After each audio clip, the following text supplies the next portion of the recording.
안녕하십니까. 발표를 맡은 문화 콘텐츠 학부 1학번 강동호입니다. 저희 목차는 저희가 욕심이 많아가지고 주제를 두 개를 잡았습니다. 데이터 마이닝, 네트워크 분석으로 진행할 건데요. 배경 및 주제, 방향, 분석, 해석 순으로 진행하도록 하겠습니다. 네, 저희 연구 배경입니다. 요즘 인터넷 커뮤니티 다들 하나씩 하실 거라고 생각합니다. 그래서 저희는 온라인을 넘어서 오프라인까지 영향력을 행사하는 현재 인터넷 커뮤니티를 대상으로 했고, 또한 2014년부터 2015년까지 정치적으로 가장 이슈가 됐던 것은 세월호 사건이라 할 수 있습니다. 네, 그래서 저희는 텍스트 마이닝을 통한 인터넷 커뮤니티의 정치 성향 분석 및 관점 변화를 세월호 사건으로 중심으로 해보려고 합니다. 그래서 대상은 진보적 성향이 강한 아고라, 그리고 중립적 성향이 강한 DC인사이드, 그리고 보수적 성향이 강한 일간베스트 저장소를 대상으로 잡았습니다.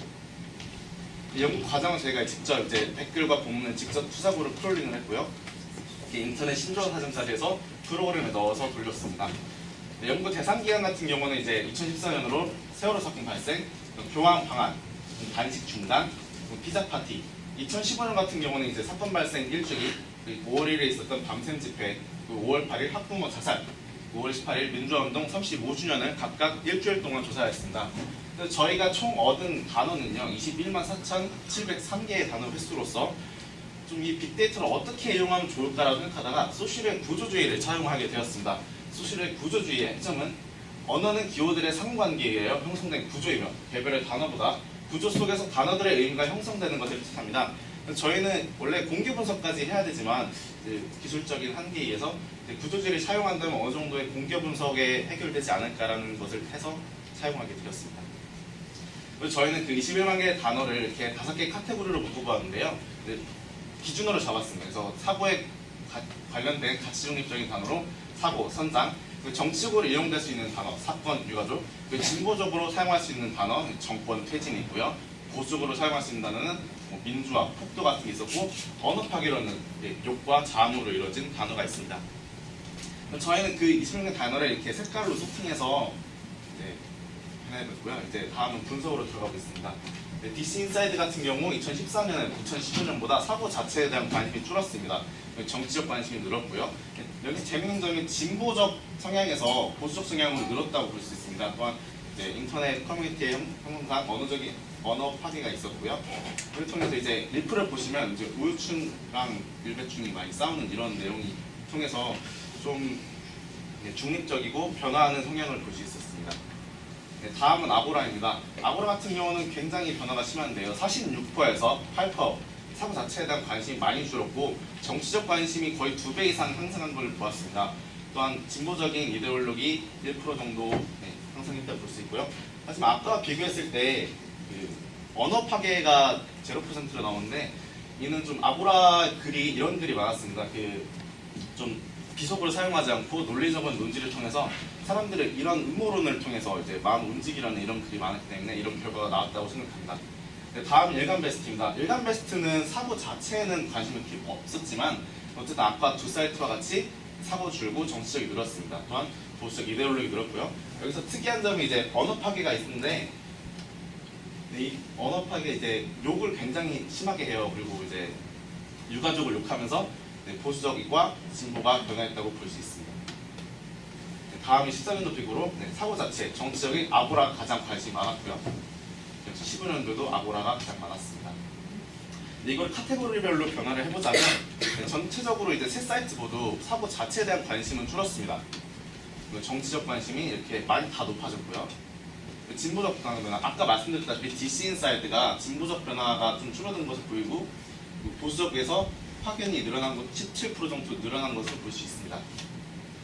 언어 파괴 같은 경우는 꾸준히 아고라 나타나지 않고 일반은 점점 상승하는 상황인데요. 그래서 저희는 이를 통해서 세 사이트 모두 세월호 사고 자체보다는 시간이 흐르면서 정치적 이데올로기 표출이 강화되는 경향성을 띄웠다고 생각했습니다. 그리고 재밌었던 점은 저희가 조사를 하다 보니까 학생들이 다 정치적 중립을 갖고 있었는데 이 사이트에 좀 더 정치적 색이 입혀지더라고요. 그래서 단순한 소통의 장이 아닌 정치 성향에 영향을 미칠 수 있는 제4회화 기능을 수행했다고 저희는 느낄 수 있었던 좋은 기회였던 것 같습니다. 다음은 네트워크 분석입니다. 우리는 우리 주위에 파급력이 큰 인물에 대한 호기심이 있죠. 그리고 어떤 분야에 대해서 진출하고 싶은지 궁금하기도 합니다. 그래서 저희는 아주대학교 인문대학 학생들의 희망 진출 분야 분석을 통한 진로 탐색 네트워크를 진행해 보도록 하겠습니다. 저희는 이 분석을 통해서 학교 측에는 학생들이 정말 원하는 진출 분야에 대한 커리큘럼 개편 및 단체 지원을 바랄 수 있고요.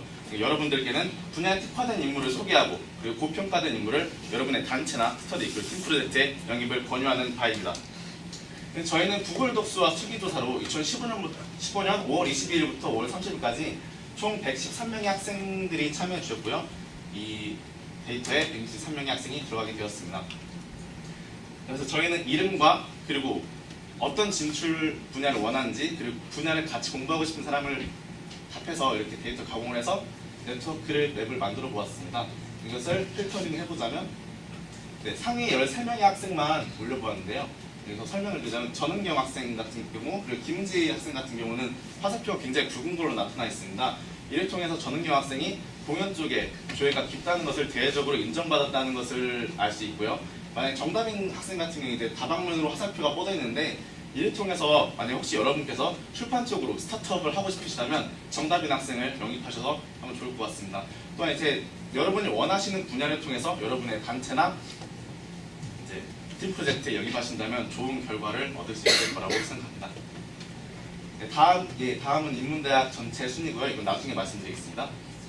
국문과 분석입니다. 국문과는 일단 출판에 대한 니즈가 굉장히 높은데요. 하지만 커리큘럼을 보면 출판에 대한 그런 과목은 별로 없는 상태입니다. 그래서 국문과 측에서 방송 같은 경우는 화법과 방송 언어 그리고 드라마 콘텐츠론이 있어서 어느 정도 니즈를 충족시킨다고 하지만 출판에 대한 건 없어서 이거에 대한 좀 학과적인 지원이나 특강 같은 게 필요할 것 같습니다.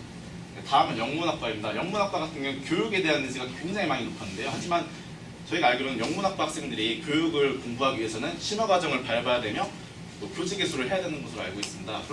그렇기 때문에 좀 교육에 대한 니즈가 많지만 그걸 해결할 수 있는 출구가 없기 때문에 영문학과 측에서 좀 그것을 완화해 주신다거나 좀 교육을 위한 과목을 몇 개 정도 개설해 주신다면 니즈가 충족될 것 같다는 생각이 들었습니다. 다음 불문과인데요.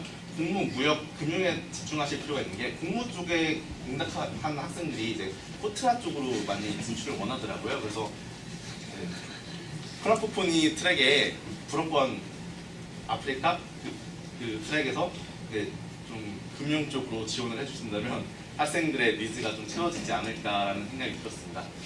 다음은 사학과입니다. 기획, 광고, 교육, 연구, 공무 이렇게 나왔는데요. 하지만 사학과 커리큘럼을 보시자면 역사학에 주로 편중된 것이 맞습니다. 그래서 기획에 관련된 큐레이팅 같은 과목이라든지 아니면 좀 교육 콘텐츠를 만들 수 있는 그런 과목을 만들어 주신다면 학생들에게 좀 효과적이지 않을까, 좀 학생들이 바라는 니즈를 채우지 않을까라는 생각이 들었습니다.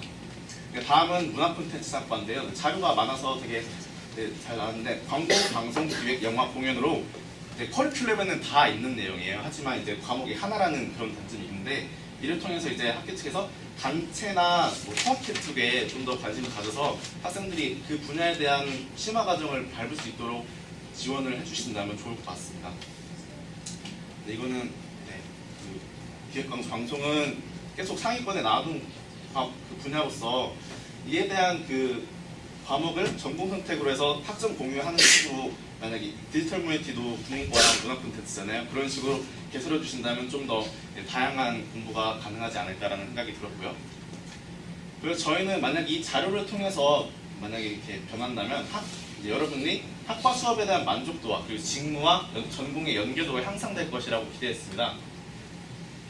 또한 학교 측에서는 학생들의 취업률 향상 그리고 효율적인 학사 운영이 가능할 것 같고요.